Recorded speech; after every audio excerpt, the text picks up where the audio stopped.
특정 인원의 제한 없이 누구나 무료로 온라인을 통해 세계 석학의 강의를 수강할 수 있습니다.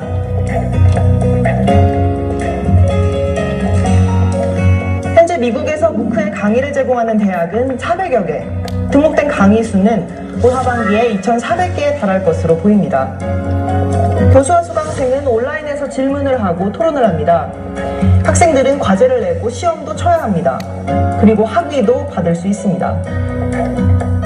공간을 뛰어넘은 대학, 미국에서 시작된 무크는 세계로 확산되고 있습니다.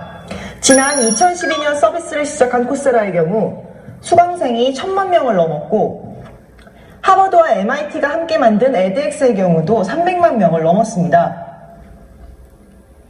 무럽의 무크는 스페인어와 포르투갈어를 사용하는 남미로까지 뻗어가고 있습니다. 일본에선 2013년 제2무크가 출범했고, 중국은 베이징대와 칭화대를 중심으로 아시아 무크 개발의 선두를 달리고 있습니다. It is very good using MOOC as a vehicle to teach students in massive way. So even better compared with the teaching or knowledge on classroom. So because you need to have a demo, right? You need to hold student hand to teach them how to do certain things. But with MOOC, we have a different kind of camera to be able to focus on what the professor is doing. 자, 아마 여기 아메이 하신 탑 리더분들, 자제분들은 해외 유학을 많이 가셨을 것 같아요. 그쵸? 뭐, 이제 수입이 되시니까 사립학교도 보내시면서, 왜냐면 3차 산업에서 가장 중요했던 것은 바로 전문 지식을 길러내는 것이 가장 중요했기 때문에 그 부모님 세대에서 당연하게 내 자식이 내가 재력이 되고 아이의 능력이 된다 그러면 그런데 좋은 대학 가서 좋은 강연 듣고 좋은 것을 습득하게 되면서 내가 남보다 다른 지식을 쌓고 그런 기회를 얻을 수 있는 것을 굉장히 중요시했겠죠.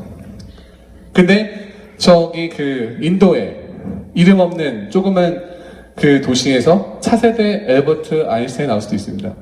그들에게는 저러한 지식이 더 이상 어떤 특정 사회의 특정 그룹에 속하는 것이 아니니까, 그런 지식들이. 그렇죠? 무크는 누구나 무료로 우리가 예전에 수억을 들여서 배웠어야 할 그런 강의들을 배울 수 있는 시대가 왔다는 거예요. 네. 자, 결국에는 지식의 민주화. 누구나가 내가 어떤 지식에 탐구를 하고 싶다 그러면 그런 자료는 다 온라인에 올라오는 거예요. 여러분들의 의지가 중요한 거고, 여러분들이 생각하고 싶은 하겠다는 어떠한 꿈이 중요한 거지, 이젠 더 이상 나는 흙수저야, 그래서 우리 부모가 나한테 하버드 보낼 돈이 없어, 혹은 나는 총구석에 있기 때문에 이런 고급 정보를 받아볼 수 있는 물리적 거리가 안 되는 것은 핑계에 불과하다는 거예요. 그리고 이러한 정보를 이제는 인공지능에 물어본다면 그냥 나오는 정보가 되는 거고. 자, 예를 들어서 이런 거죠. 또 저희 부모님을 좀 말씀드리는데, 저희 부모님은 이제 아프시니까 알츠하이머도 있으시고 파킨슨도 있으시고 그러세요. 그래서 병원을 자주 가시는데 가면은 엄청 대기선이 길어요. 전문의가 한 10분 만나기 위해서 한 1시간 정도를 앉아 있어야 돼요. 예, 근데 전문의가 뭐 하는 줄 아세요? 그냥 몇 가지 질문하고 끝내요. 그러면서 그 다음 약 처방해 주거든요. 그죠? 근데 인공지능 닥터라 그러면 내가 원하는 장소에서 내가 원하는 시간에 굉장히 빠르게 진단을 해주고 인간보다 정확한 진단을 할 수 있기 때문에 그런 시간이 무의미해지겠죠. 그쵸? 그러면은 의사를 보는 비용이 어떻게 되겠어요? 확 떨어지겠죠. 그쵸? 그러니까 지식의 민주화라고 하는 것이 바로 우리가 겪어야 될 4차 산업의 가장 큰 중심에 있습니다. 그래서 저는 이렇게 얘기합니다. 3차 산업혁명 시대에서는 우리는 스페셜리스트 되길 원했어요. 예, 그리고 그것이 우리가 성공하는 길 중에 하나였습니다. 하지만 4차 산업혁명의 시대에서는요, 더 이상 스페셜리스트가 아니라 제너럴리스트가 더 중요한 시대가 옵니다. 네. 내가 어떠한 사건을 봤을 때, 내가 어떠한 것을 들었을 때에 그걸 어떻게 해석하는 능력이 중요한 거죠. 한 분야를 보는 것이 아니라 여러 방면으로 그 분야에서 내가 다양한 모습을 해석할 수 있는 능력이 4차 산업에서 필요한 시대라는 겁니다. 그래서 4차 산업에서는 여러 가지 변화가 있습니다. 예, 뭐 공간의 이동, 인공지능을 통해서 운전하는 자율주행차를 타게 돼서 예, 공간 이동이 굉장히 쉬워지는 시대가 올 거고요. 그리고 뭐 관점의 이동, 뭐 여러 가지가 있는데, 그래서 VR을 통해서 공간과 시간의 확장도 가능하게 될 거고요. 저는 여기서 여러분들에게 초개인화라는 단어에 집중해서 초개인화. 모든 서비스가 여러분들의 개인 한 명 한 명에 맞추어서 바뀌는 시대가 바로 4차 산업의 가장 큰 상업적 가치라고 저는 생각합니다. 네. 잠시만요. 예. 왜 4차 산업을 피할 수 없는가? 예. 이제 우리가 지금까지는 쭉 4차 산업이 이럴 것이다, 저럴 것이다, 이런 기술이 도입된다, 이런 것이 나올 것이고, 여러분 이런 변화에 준비해야 된다, 이렇게 하고 있죠. 근데 다들 두렵잖아요. 아니, 내가 지금까지 나의 성공 공식은 어머니가 공부 졸라 빡세게 하면 좋은 대학 들어가서 좋은 직장 가지면 성공한다고 얘기한 것 같은데, 이런 것들을 내가 인공지능과 싸워야 한단 말이야? 아, 그럼 내 미래는 불투명한 거 아니야? 아, 이런 시대에 오지 않았으면 좋겠다 라고 이야기하고 한다 하더라도 4차 혁명은 시작됐고 이미 올 수밖에 없어요. 왜 그러냐? 왜 피할 수 없는가? 저는 바로 수학체감이라는 단어를 여러분들에게 이야기하고 있습니다. 자, 수학체감이 뭐냐? 생소하죠? 이거 들어보신 분 계세요? 수학체감?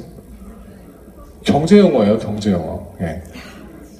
그래서 이건 좀 이제 경제를 좀 하신 분 아시는데, 수학체감이 뭐냐면 내가 최종 결과물을 좋게 만들기 위해서 열심히 노력했는데 그 나온 결과물이 소비자에게 아무런 가치가 없을 때를 이야기합니다. 쉽게 얘기해서 졸라 뺑이 서서 졸라 잘 만들었는데 아무도 관심이 없어. 이해하셨어요? 예. 좀 땅속에 해놓으셨습니다. 예. 간단하죠? 그쵸? 즉 3차 산업혁명이 이끌었던 여러 가지 어떤 가치들, 더 낳기 위해서 노력했던 결과들이 이제 더 이상은 우리가 원했던 결과를 낳지 않는다는 내용이에요. 수학체감. 그러니까 불가항력적.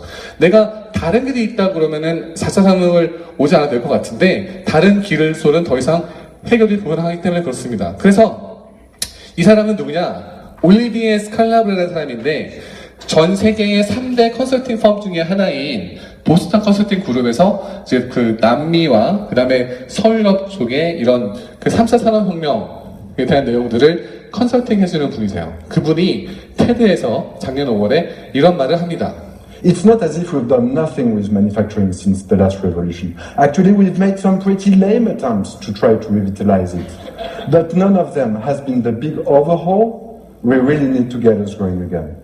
For example, we've tried to relocate our factories offshore in order to reduce cost and take advantage of cheap labor.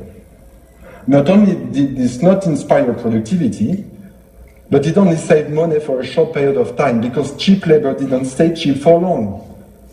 Then, we've tried to make our factories larger, and we specialize them by product. The idea was that we can make a lot of one product and stockpile it to be sold with demand. This did help productivity for a while, but it introduced a lot of rigidities in our supply chain. Let's take fashion retail. Traditional clothing companies have built these offshore, global, rigid supply chains. When fast fashion competitors like Zara started replenishing their stores faster from 2 collections a year to 1 collection a month, none of them has been able to keep up with the pace. Most of them are in great difficulties today. Yet, with all of their shortcomings, those are the factories we know today. When you open the doors, they look the same as they did 50 years ago. We've just changed the location, their size, the way they operate. Can you name anything else that looks the same as it did 50 years ago? It's crazy. We've made all the tricks to the model that we could, and now we hit its limits. 즉 3차 산업혁명이 우리가 요즘껏 했을 때에, 야, 우리가 지금 한국에서 만들면 비싸니까 광주에 있는 삼성전자의 라인을 더 이상 여기서 할 수가 없어. 그러니까 베트남에 옮겨야 되겠다. 그죠? 그리고 그 라인이 그쪽이 싸니까 하겠지만 그쪽도 항상 살 수는 없잖아요. 결국에는 걔네도 그 소수에 올라가게 되고 인건비가 오르게 되고, 야, 공장을 찍어내는데 작은 사이즈로 하니까 단가가 안 맞아. 그러니까 커야 되겠다. 크게 만들고. 그쵸? 이러한 시도를 3차 산업혁명을 통해서 했었단 말이죠. 근데 그게 더 이상 의미가 없어졌어요. 다른 이제 비개발 지역도 개발이 되면서 인건비가 올라가기 때문에. 예. 그래서 한계에 다다른 시점, 즉 소화체감이기 때문에 여러분들이 원하든 원하지 않든 4차 산업혁명은 이미 시작되고 있고 오고 있다는 거예요. 예. 막을 수가 없다는 거죠. 모든 산업은요, 두 가지의 큰 테마를 가지고 움직입니다. 모든 기술도 마찬가지고, 그게 뭐냐면 바로 생산성 증대와 비용 절감이라는 거예요. 예. 생산성 증대라는 얘기는 뭐냐면, 결국에는 빠르게 만들어야 되고, 그죠? 더 좋게 만들어야 되고, 그 다음에 더 효율적으로 만들어야 되고, 그러면서도 더 싸게 만들어야 돼요. 소비자 물가를 낮춰야 되니까. 여러분들이 돈이 많은 게 아니잖아요. 그죠? 많아요? 예. 항상 우리가 원하는 것만큼 벌지 못하죠. 그쵸? 그러니까 싸게 만들고 저렴하게 만들고 혹은 그 가성비가 좋게 만들어야지 여러분들이 지갑을 열 거 아니에요. 그죠? 그러니까 그런 것을 항상 염두에 두고 산업은 발전하고 있다는 거죠. 그래서 가장 대표적인 예가 바로 최근에 아디다스가 하고 있는 시도입니다. 자, 아디다스는 어떤 시도를 하느냐? 바로 아디다스 스피드 팩토리가 등장하기 시작했어요.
자, 저는 아디다스에 들어갑니다. 아디다스에 들어가면 정원이 나와요. 그리고 아디다스는 파는 신발의 디자인이 없습니다.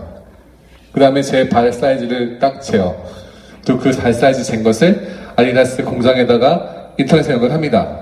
그러면 아디다스의 직원은 그걸 가지고 3D 프린팅 기술을 가지고 나의 발에 정확히 맞는 사이즈, 저 평발이에요, 평발. 네, 평발에 가장 잘 맞는 신발을 밑창부터 만들어서 저한테 줍니다. 거기 걸리는 시간은 5시간. 네. 기존의 아디다스는 공장을 중국에다가 놓고 그 다음에 디자이너가 만든 그것을 가지고 시제품을 만든 다음에 그것을 중국 시장에 만들고 나서 그걸 다시 물류센터에 보내서 소비자까지 가는 시간이 1년 6개월에서 1년 6개월. 근데 지금은 열흘이면 된다는 거예요. 공장도 더 이상 중국에 있을 필요가 없습니다. 바로 다시 독일 본사로 가져오면 되는 거예요. 왜냐? 예전에 600명이 만들었던 5만 켤레의 똑같은 신발을 50명의 이거를 가지고 5만 켤레의 개인화가 된 신발을 만들 수 있다는 거죠. 그래서 여러분들은 여러분들의 발에 그 신발이 안 맞아서 굳은 살이 생긴다거나 혹은 뒤가 까진다거나 이런 게 없어지는 거예요. 그리고 더 이상 공장이 중국에 필요가 없기 때문에 물류 유통력이 싸지는 거죠. 그죠? 443에 가지고 올 수 있는 커다란 변화 중에 하나입니다. 이것은 2017년 상반기에 아디다스가 독일에서 시작을 할 거예요. 그렇죠? 2020년도 아니고. 자, 그러면은 우리는 지금까지 생산성과 비용 절감이 과연 그러면 우리의 윤택한 삶과 연결되느냐 하는 질문을 해볼 수 있을 것 같아요. 물론 아디다스의 제품은 윤택하게 만들 수 있겠죠. 그렇죠? 하지만 우리의 직업은, 우리가 할 수 있는 기회는, 우리가 할 수 있는 일은, 그 일이 과연 우리가 윤택하게 할 수 있을까? 인공지능 도입은 우리한테 어떠한 기회를 박탈시킬 수 있을까? 고민되겠죠. 그래서 자, 이거를 보시면요, 이것은 대한민국의 GDP, 파란색은 GDP의 상승 곡선이고 빨간색은 저희의 인건비의 상승 곡선이에요. 네, 국민 소생산은 항상 증가해 왔습니다. 예, 기업은 더 배가 불렀죠. 그죠? 삼성전자 역대 최대 매출을 올리고 있어요, 지금도. 그쵸? 근데 우리 소득은 감소하고 있어요, 실질적으로. 그래서 기업 소득은 증가하지만 여러분들의 소득은 감소하고 있다. 여러분들의 것은요, 인건비는 저 같은 사장한테는, 기업한테는 손해예요, 손해 비용. 네. 여러분들의 인건비를 최대한 줄일수록 저는 더 돈을 많이 버는 구조입니다, 사장이라고 하는 직업은. 그렇죠? 그렇기 때문에 새로운 생산성이 높고 시간, 비용을 절약할 수 있는 기술을 빨리 도입하는 게 사장으로 똑똑한 거예요. 그죠? 그래서 이런 거가 됐는데, 자, 이 사람은 로버트 라이시라고 빌 클린턴 정부 때에 노동부 장관을 지낸 사람이에요. 이 사람이 노동부 장관 시절에 이런 얘기를 합니다. 부의 불균형. 왜 부는 이렇게 제대로 되지 않았을까? 균형이 떨어졌을까를 이렇게 설명합니다.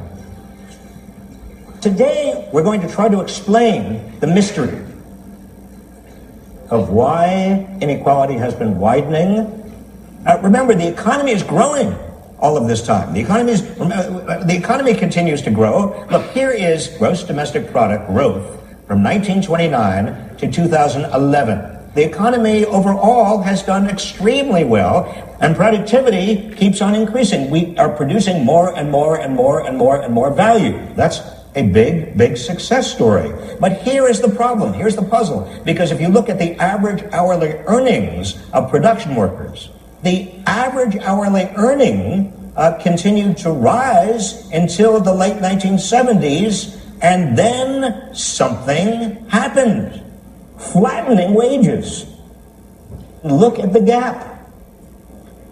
Something happened in the late 1970s. Something happened in the late 1970s. 한국은 이 3차 산업혁명이 좀 늦게 들어왔죠. 그 한국 전쟁도 있었고 유교도 있어서 실은 1910년대에 도입이 돼서 빨리 크면서 저희는 1990년대부터 저런 것들을 겪기 시작했어요. IMF를 겪기 시작하면서. 그쵸? 하지만 저것은 기정적 사실입니다. 어느 곳에 가든 간에 이런 새로운 기술의 도입과 1910년대는요, 애플이 처음으로 PC를 만들었던 시대예요. 예, 기술의 진보에 의해서 우리의 소득 수준은 떨어질 수밖에 없다 하는 것은 기정적 사실입니다. 한국도 그렇고. 자, 그럼 우리는 저걸 수긍해야 되나? 우리가 할 수 있는 건 없을까? 이렇게 변화는 움직이고 있고 우리는 이렇게 뺑이 치고 일을 해도 돈을 벌 수 없는 구조라고 한다면은 우리는 여기서 그냥 내 인생은 이러려니 다음 인생은 금수를 태어나려니 하고 살아야 될까요?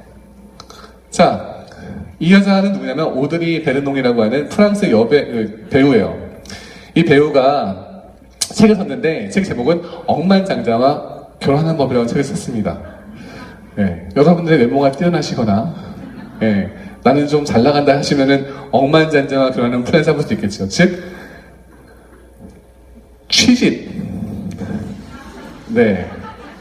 취집을 고민하는 1인 연극을 한 거예요. 예.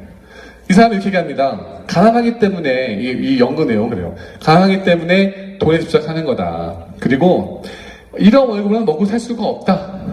나는 열심히 했는데 이런 월급 먹고 살 수가 없다는 거죠. 세 번째는 어차피 우리는 재벌 주머니에 돈을 갖다 바칠 운명이다. 라고 하는 거예요. 그 네 번째는 바로 결혼은 재벌의 돈을 둘러 쪼갤 수 있는 가장 합법적인 방법이다. 맞잖아요. 위자료 받아도 됩니까? 그죠? 이렇게 해서 이 여자는 이런 것을 비꼬는 거예요. 현재의 상황을. 예. 자, 그 사람이 이렇게 합니다. 읽어드릴게요. 저는 아침에 일어나면 우선 미네랄 워터를 한 잔 마셔요. 그것은 네슬레의 딜리안 베탕쿠르, 전 세계 제11위 부자에 드는 한 푼도 보탭니다.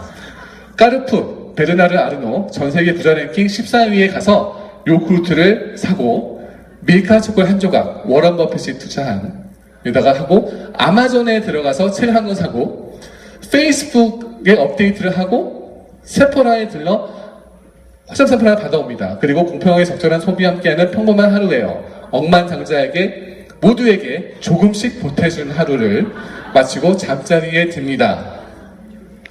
좀 와닿지 않는다 그러면 한국 버전으로 한국 버전. 삼성 갤럭시 한국 억만장자 3위 이재용 씨가 만든 것을 알람을 듣고 일어나 에뛰드 하우스 화장품 2위 석영 회장 거 단장을 하고 스타벅스에 가서 모닝커피를 마시고 현대동산을 몰고 출근해서 카카오톡으로 친구와 대화를 나누고 간식으로는 초코파이를 먹고 이마트에서 장을 보고 SK텔레콤에서 통신을 냅니다. 한국 재벌 모두에게 공평하게 보태준 하루를 마치고 잠자리에 듭니다. 프랑스 버전하고 한국 버전이에요. 네, 좀 더 와닿나요? 아까 프랑스 버전은 그런갑다 했는데 한국 버전 여러분들 똑같죠? 그쵸? 우리는 재벌에게 돈을 갖다 바치는 삶을 살고 있어요. 그렇잖아요. 자, 그래서 이제 예전에 이렇게 절규를 합니다. 예. 당신 부자들이 어떻게 은행에 돈을 쌓아놓는지 말해봐요. 맞아요. 세계 인구의 0.00002%의 사람들이 전 세계 부의 50%를 소유하고 있어요. 이렇게 당신들이, 이게 당신들이에요. 당신들은 세계의 35억 명을 합친 것보다 더 많은 돈을 가지고 있습니다. 일하고 소비하고 세금을 줬던 사람들은 바로 가난한 사람들이었어요. 이제는 더 이상 그들에게 훔쳐갈 것도 없어요. 물론 다시 시작하기 위한 좋은 해답이 있죠. 당신의 마음에 들진 않겠지만 이윤을 덜 남기고 사람들에게 보수를 더 주는 것, 이게 해답이에요 라고 절규를 합니다. 이윤을 덜 남기고 사람에게 더 주는 것, 그런 기업이 있을까요?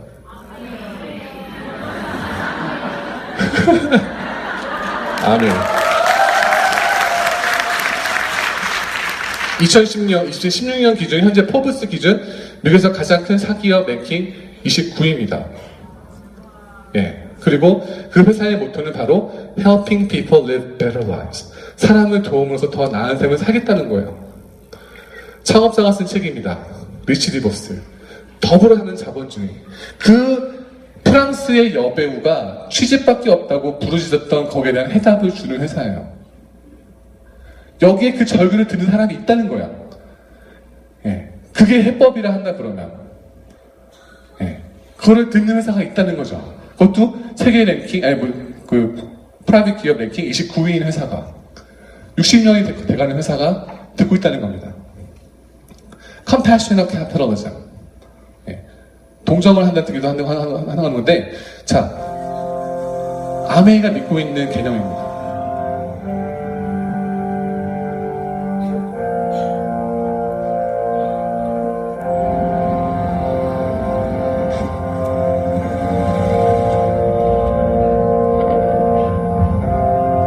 What is our most precious resource? An energy so big it can transform the world around us. At Amway, we believe it's people. People and the potential they have within them.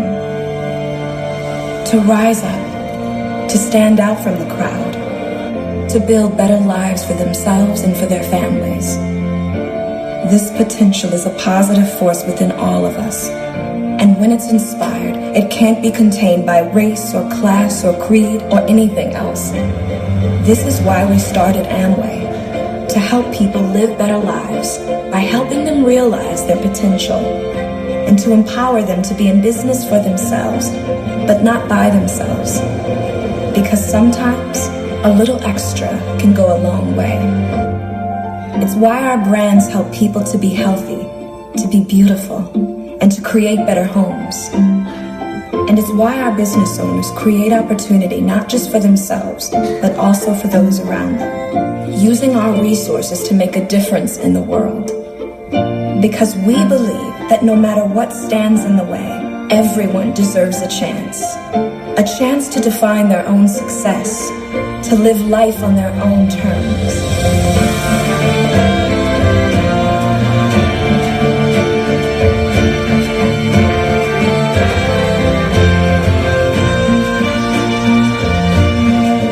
What is our most precious resource?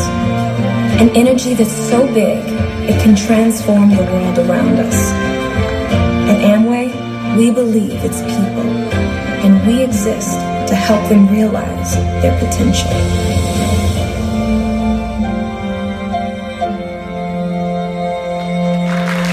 멋지지 않습니까? 저가 그랬죠. 저 같은 사장은 여러분들의 인건비라고. 그쵸? 기업 운영하면서 여러분들은 소모품이라고. 여러분들의 인건비를 최대한 줄임으로써 저의 이익을 극대화한다고. 근데 아메이는 여러분들의 힘이래요.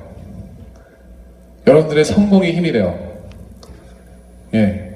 이윤을 좀 덜 남기더라도 여러분들의 행복을 추구함으로 해서 성장한다는 것이 바로 아메이 창업가의 이념입니다. 이런 회사가 어디 있을까요? 전 여기 놀랐던 것 같아요.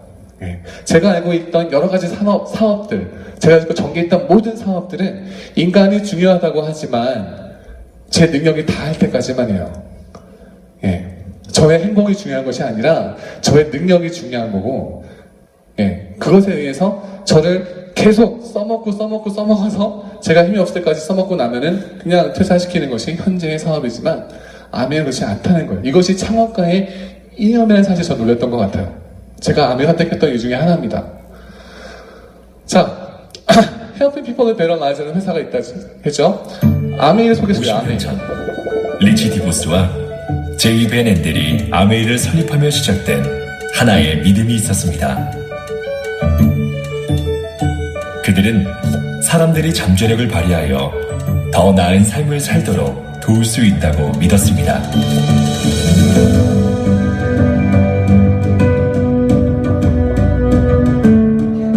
모든 아메이 사업자 뒤에는 그들을 지원하는 헌신적인 직원들이 있습니다. 그리고 아메이만의 차별화된 제품들이 있습니다.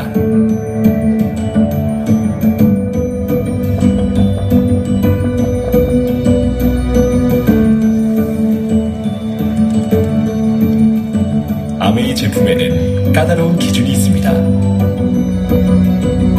그리고 우리의 기준 뒤에는 혁신적인 과학이 있습니다.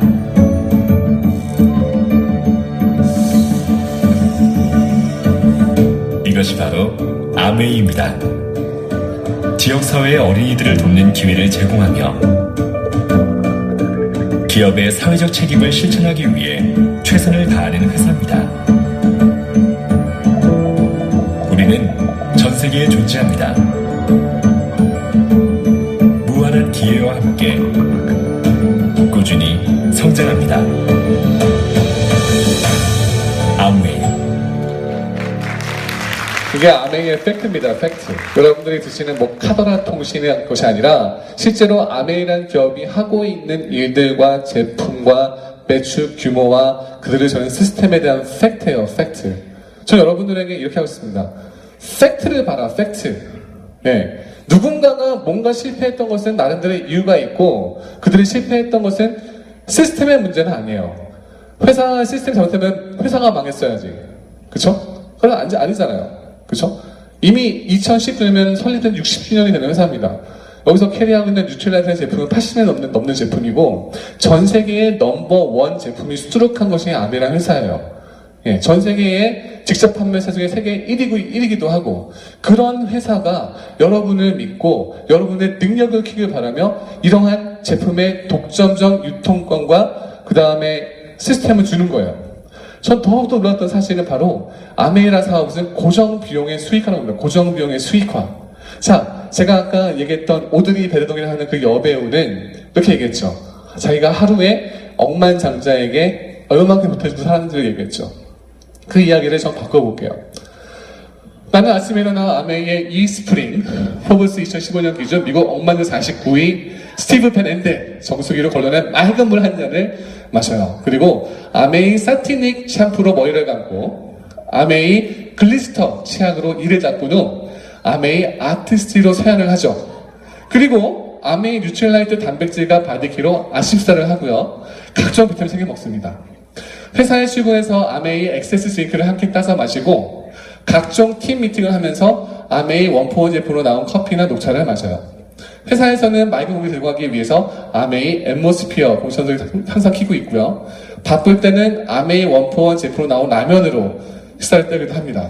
간식으로는 가끔 아메이 원포원 제품으로 나온 견과류를 먹거나 아메이 뉴트릴라이트 나온 에너지바를 먹습니다. 그리고 퇴근 후에는 다시 아침 사용했던 아메이 제품들 사용해 하루에 쌓인 먼지를 털어내고 다시 내일을 위해 아메이 영양제를 먹고 지친 피부를 달래기 위해 아메이 아스티로 치료해주며 하루 마감합니다.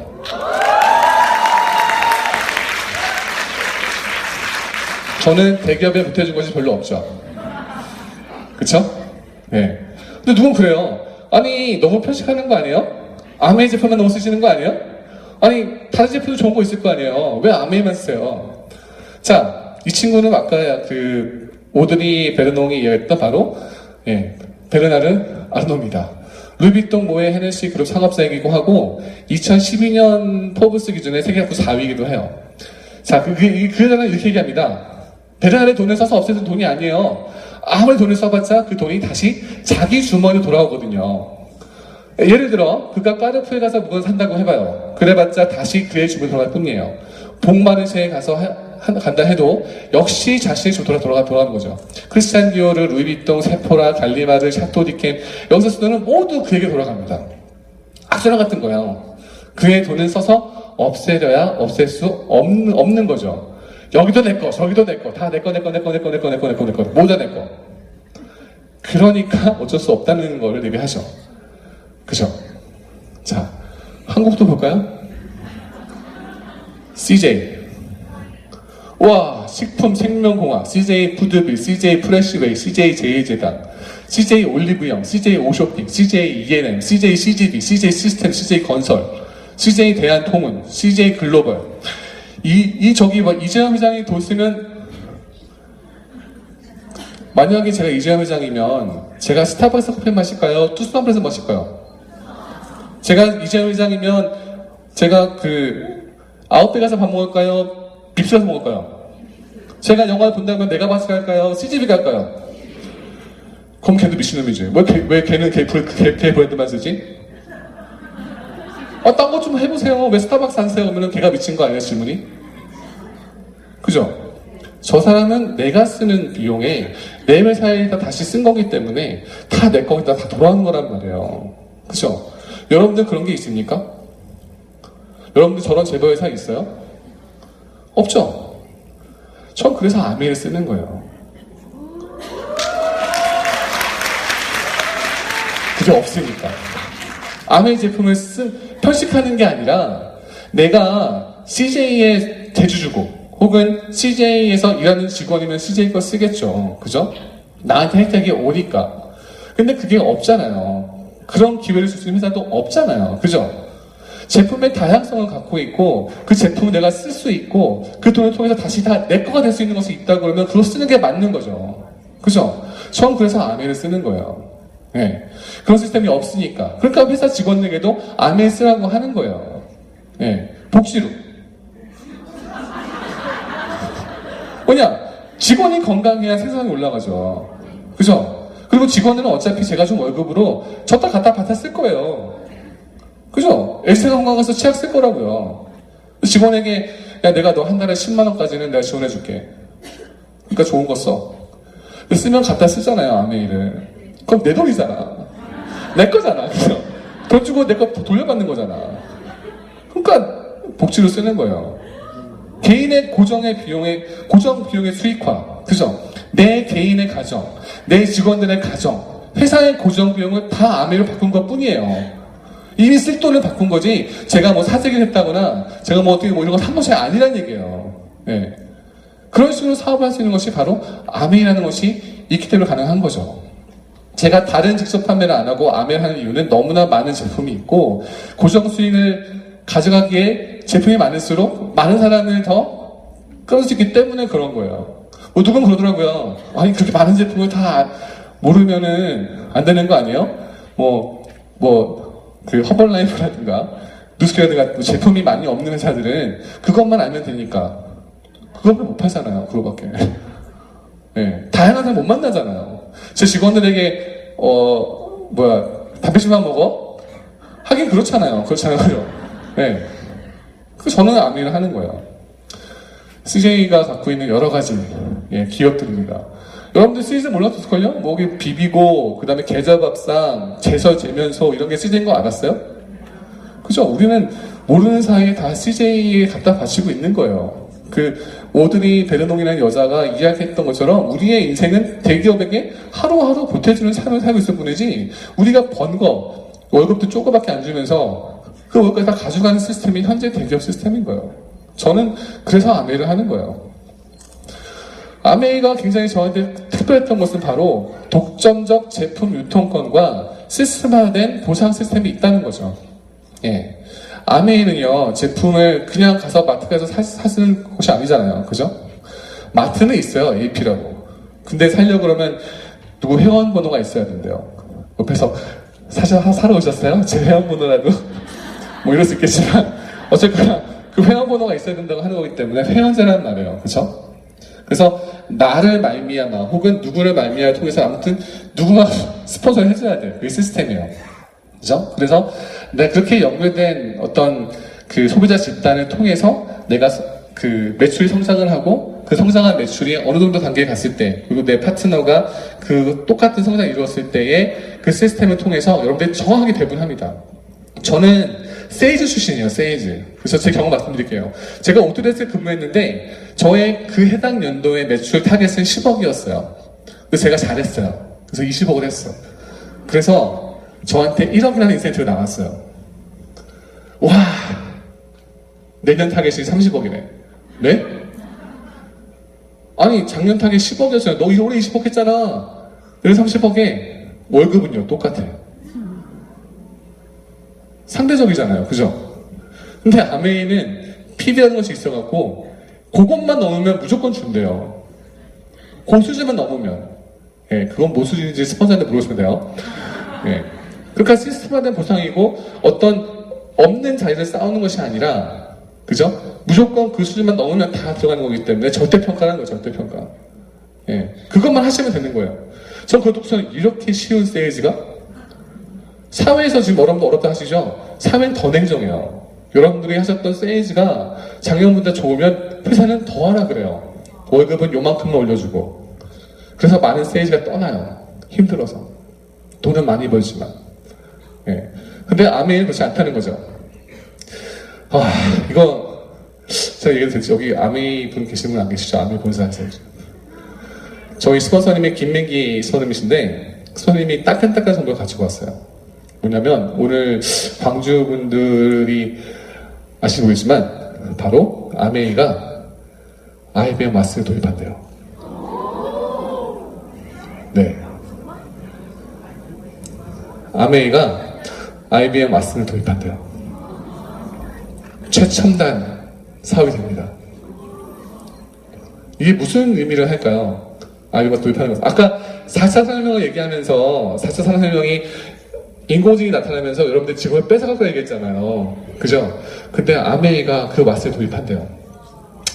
여러분들 그 전화를 거십니다. 아메이 고객센터에게. 근데 바빠요. 그러면은 통화가 안 될 수도 있죠. 그죠? 하루에 100통 정도의 전화를 소비를 한다라고 표현한다 그러면 100명 정도의 고객센터 사람이 있어야 돼요. 그죠? 근데 인공지능 한 명만 도입하면은 걔는 수천 명을 동시에 대화할 수 있어요. 그리고 이런 게 되죠. 지금은 저도 그래요. 스폰서님, 제 고객이 있는데요. 제 고객이 어디가 아프대요. 그러면은 저희 제품 중에 뭘 저희가 권장해야 되죠? 라고 스폰서님 물어보죠. 그렇지 않나요? 네. 그러면 이제 스폰서님 짱으로 돌립니다. 그분의 나이가 어떻게 되시죠? 그분의 뭐 성비가 어떻게 되시죠?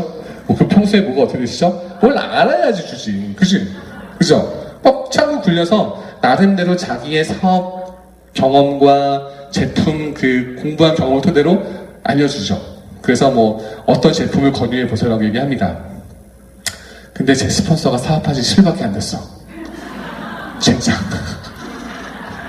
그럴 수 있잖아요. 저 열정적으로 막 사업하려고 시작했는데 내 파트너가 물어봤단 말이에요. 나도 잘 모르겠는데. 이게 될 수 있잖아요. 그죠? 근데 IBM 왓슨을 쓰게 되면 그냥 왓슨에게 물으면 돼요. 왓슨에게 어떤 증상을 이야기하고 그 다음에 어떤 것이 내가 스폰서에게 상담했던 내용들을 IBM에게 물어보면 왓슨이 물어보면 왓슨은 다시 그런 질문을 한 다음에 뉴트라이트 성분을 가장 잘 알고 있을 거 아니에요. 그죠? 어떤 제품이 뭐가 좋은지 잘 알고 있을 거 아니에요.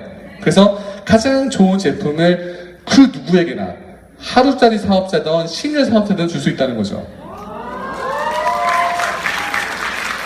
그런 게 가능해지는데 나 같으면 잘랐을 거야, LBO를. 그러면 LBO가 왜 필요해? 그죠? 하지만 창업자의 이념, 사람이 중요하다. 우리는 helping people live better lives 를 실현하겠다는 창업자의 이념 때문에 이렇게 강력한 인공지능의 툴이 여러분들 손에 쥐어지는 거예요.